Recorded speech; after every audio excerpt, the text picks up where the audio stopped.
পরের অঙ্কটা দেখো, লক্ষ্য করো কি বলেছে। এটা 9-এর দাগের অঙ্ক। প্রমাণ করতে বলেছে এইটা প্লাস এটা সমান সমান এইটা, ঠিক আছে। অথবা অথবা 0, এই দুটো প্রমাণ করতে বলেছে, মানে হয় এটা নয় এটা। তো লক্ষ্য করো কি করে করছি। প্রথমে যেটা দেওয়া আছে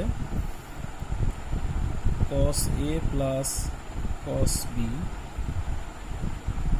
sin a minus sin b whole to the power n plus sin a plus sin b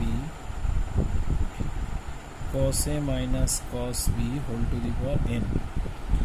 তো এটার ফর্মুলা হবে 2 cos a plus b by 2 cos a minus b by 2। এটার ফর্মুলা হবে 2 cos a plus b by 2 sin a minus b by 2 whole to the power n। এটা হবে 2 sin a plus b by 2 cos a minus b by 2। এটার formula হবে 2 sin c plus d by 2 sin d minus c by 2। তো এবারে যেগুলো কাটছে কেটে দাও। কি কোনগুলো কাটছে লক্ষ্য করো। এইটার সাথে এটা কাটছে, 2 2 কাটছে। এইটার সাথে এটা কাটছে, 2 2 কাটছে। তাহলে cos বাই sin এটা হবে cot a minus by 2 whole to the power n। আর এখানে লক্ষ্য করো, এখানে একটু গন্ডগোল হচ্ছে। cos a minus b by 2 ঠিক আছে, কিন্তু সাইনটা b মাইনাস a আছে। তাহলে এটাকে চেঞ্জ করার চেষ্টা করব, মাইনাস কমন নিয়ে a মাইনাস b বাই 2 করব whole to the power n। তাহলে cot a minus b by 2 whole to the power n। এখানে সাইনের ক্ষেত্রে বাইরে বেরিয়ে যায়, minus cos a minus b by 2 sin a minus b by 2 whole to the power n। তাহলে এটা হয়ে যাবে cot a minus b by 2 whole to the power n, আর এটা হয়ে যাবে minus cot a minus b by whole to the power n। এখন লক্ষ্য করো, যখন n যুগ্ম সংখ্যা, n যদি যুগ্ম হয়, যুগ্ম হলে তো এটা হয়ে যাবে cot to the power n a minus b by 2। আর এটা যদি যুগ্ম হয়, যুগ্ম হলে মাইনাসটা কি হয়ে যাবে, প্লাস হয়ে যাবে। তখন এটা হয়ে যাবে cot to the power n a minus b by 2। এটা যুগ্ম সংখ্যা হলে এই পাওয়ারটা এখানে আসবে, আর যুগ্ম সংখ্যার জন্য মাইনাসটা প্লাস হয়ে যাবে। তাহলে এই দুটো যোগ করলে হবে 2 cot two the power n a minus b by 2। এটা হলো প্রথম প্রমাণটা হয়ে গেল। আর n যদি অযুগ্ম হয়, n অযুগ্ম হলে সেক্ষেত্রে কি হবে দেখো, সেক্ষেত্রে হবে cot a minus b by 2 whole to the power n। এটা যেমন আছে থাকবে, এটা হয়ে যাবে plus minus cot a minus b by 2 whole to the power n। তাহলে এটা যেমন আছে, কোনো ঝামেলা নেই, a মাইনাস b বাই 2 পড়ে থাকবে। এই এনটা এর পাওয়ারে আসবে, আর এনটা যেহেতু অযুগ্ম, অযুগ্ম হলে মাইনাসটা মাইনাস হয়ে যায় যেহেতু অযুগ্ম সংখ্যা। তাহলে এবার এই দুটো কেটে কত হবে, 0। দ্বিতীয় প্রমাণটা হয়ে গেল।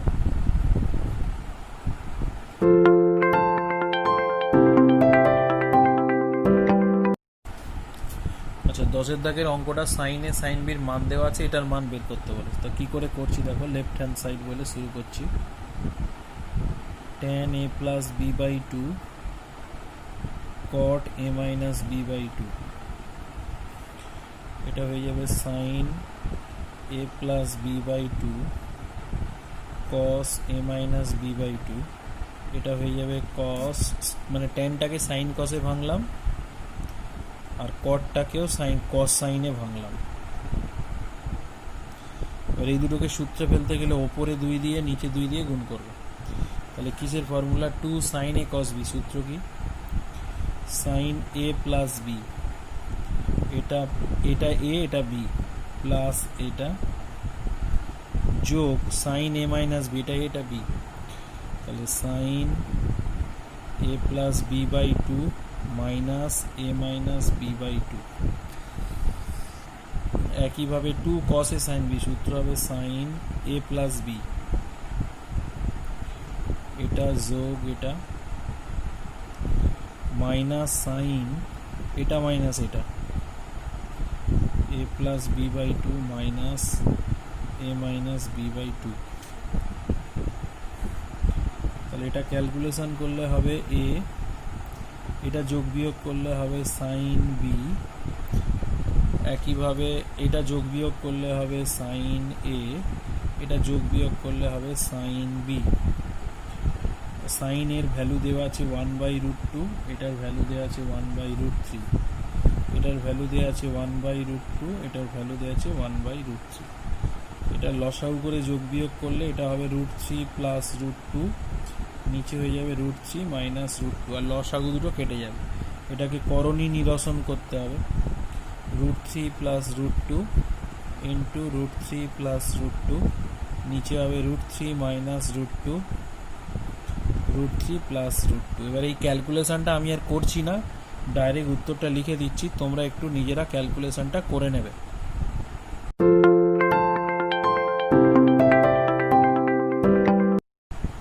দেখো এর কোন মানের জন্য বলেছে এই রাশিটার মান বৃহত্তম সেটা বের করতে হবে। তো এই অঙ্কটা কি করে করছি, cos a sin a minus π/6 মানে 30 ডিগ্রি। তো আমি এটা গুণের সূত্রে ফেলার জন্য একটা হাফ নিয়ে 2 গুণ করছি, 2 cos a sin b, 2 cos a sin b, 2 cos a sin b সূত্র কি হবে, sin a plus b minus sin a minus b।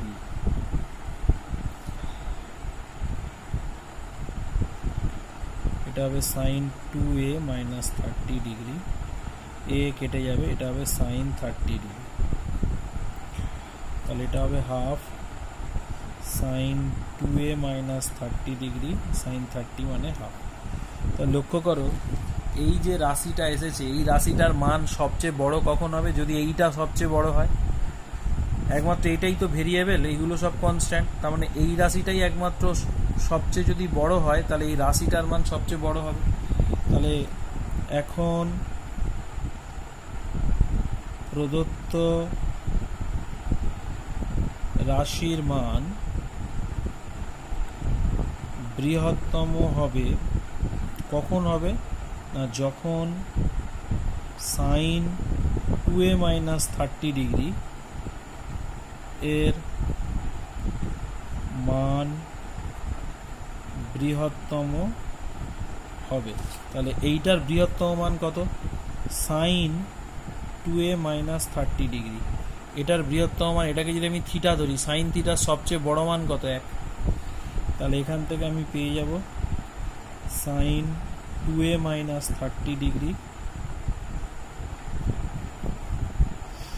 এটা হবে সাইন 90 ডিগ্রি। অতএব 2a minus 30 degree equal to 90 degree, और 2a इक्वल टू 120 डिग्री और a equal to 60 degree মানে π/3। তার মানে এর মান যদি π/3 হয় তাহলে প্রদত্ত রাশির মান সর্ববৃহৎ হবে। এটা খুব ইম্পর্টেন্ট অঙ্ক, উদাহরণে এই রকম একটা অঙ্ক আছে, একটু দেখে নেবে।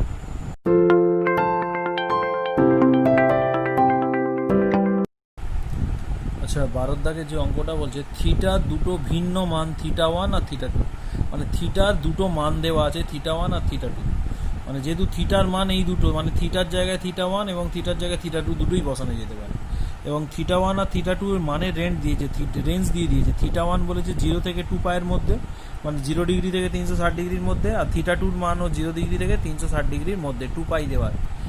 এবার বলে দিয়েছে এই সমীকরণটা দেওয়া আছে sine theta plus pi equal to half sine 2π, সমীকরণটি সিদ্ধ হয়। বলছে এই যে থিটার দুটো মান, এই দুটো মান দিয়ে এই সমীকরণটা সিদ্ধ হয়। এটার অর্থ হলো থিটার জায়গায় θ1 বসালেও এটা হবে, আর থিটার জায়গায় থিটা 2 বসালেও এটা হবে, এটা বলে দেওয়া আছে। আর প্রমাণ করতে হবে কি, sine theta 1 plus sine theta 2 by cos theta 1 plus cos theta 2 equal to 5। তো কী করে করছি লক্ষ্য করো। তাহলে থিটা এর দুটি মান দেওয়া আছে, কি কি দেওয়া আছে, থিটা 1 ও থিটা 2। এবার এই থিটা 1 থিটা 2 এই সমীকরণকে সিদ্ধ করে, মানে থিটার জায়গায় থিটা 1 এবং থিটা 2 বসিয়ে দেওয়া যায় কোথায় না এই সমীকরণ। তাহলে এই সমীকরণটা থেকে আমি বলতে পারি, তাহলে অতএব সাইন থিটার জায়গায় থিটার প্রথম মানটা বসালে কত পাবো, theta 1 plus 5 equal to 1/2 sine 2 phi. আবার এটা বলা যায় এই থিটার জায়গায় থিটা 2টাও বসিয়ে দেওয়া যায়, theta 2 plus 5 equal to 1/2 sine 2 phi. তাহলে এবারে লক্ষ্য করো এখান থেকে কীরকম আসছে, এটার ভ্যালু এটা, আবার এটার ভ্যালু এটা, তাহলে এরা দুজন সমান, তাহলে এরা দুজন সমান হবে।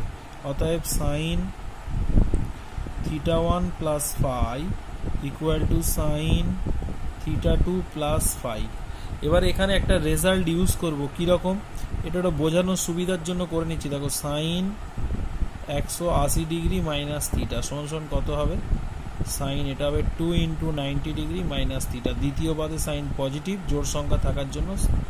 তাহলে সাইন থিটার জায়গায় লেখা যায় সাইন 180 মাইনাস থিটা। তাহলে এখানে সেই রেজাল্টটা, এই রেজাল্টটা ইউজ করব কি করে, তাহলে এটা হবে সাইন থিটা প্লাস 5, এটা হলো সাইন, এটাকে থিটা, এই সাইন থিটার জায়গায় এটা লেখা যায়। তাহলে সাইন এটাকে যদি থিটা ধরি, তাহলে এটার জায়গায় লেখা যাবে 180 ডিগ্রি মাইনাস থিটা 2 প্লাস 5, 180 ডিগ্রির জায়গায় পাই লিখেছি। তাহলে এবার দুদিক থেকে সাইন সাইন উঠে যাবে, তাহলে থিটা 1 প্লাস 5 ইকুয়াল টু পাই মাইনাস থিটা 2 মাইনাস 5। তাহলে এখান থেকে থিটা 1টা থিটা 2টা এদিকে চলে আসবে, এটা হবে পাই, এই ফাইটা ওদিকে চলে গেলে 2 ফাই হয়ে যাবে।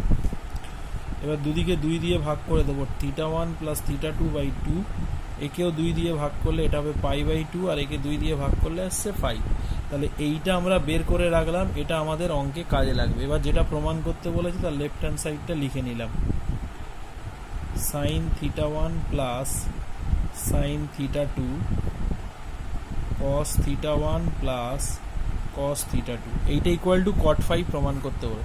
ওপরেরটা sine C plus sine D সূত্র, 2 sine C plus D by 2 cos C minus D by 2। নিচেরটা কি হবে, cos C plus cos D, 2 cos C plus D by 2 cos C minus D by 2। তাহলে এটার সাথে এটা কাটলো, আর 2 আর 2 কাটলো, তাহলে এখান থেকে সাইন বাই কস মানে আসছে tan theta 1 plus theta 2 by 2। এবার এইটার ভ্যালু তো আমরা বের করে রেখেছি এখানে পাই বাই 2 মাইনাস পাই, তাহলে এটাকে লিখতে পারি tan pi by 2 minus pi. তাহলে ট্যান 90 মাইনাস পাই সমান হবে cot 5 equal to right hand side প্রমাণিত। এটাও কিন্তু খুব ইম্পর্টেন্ট অঙ্ক। এই আমাদের দীর্ঘ শেষ হলো। আমরা পরের চ্যাপ্টার শুরু করব গুণিতক কোণের কোণানুপাত।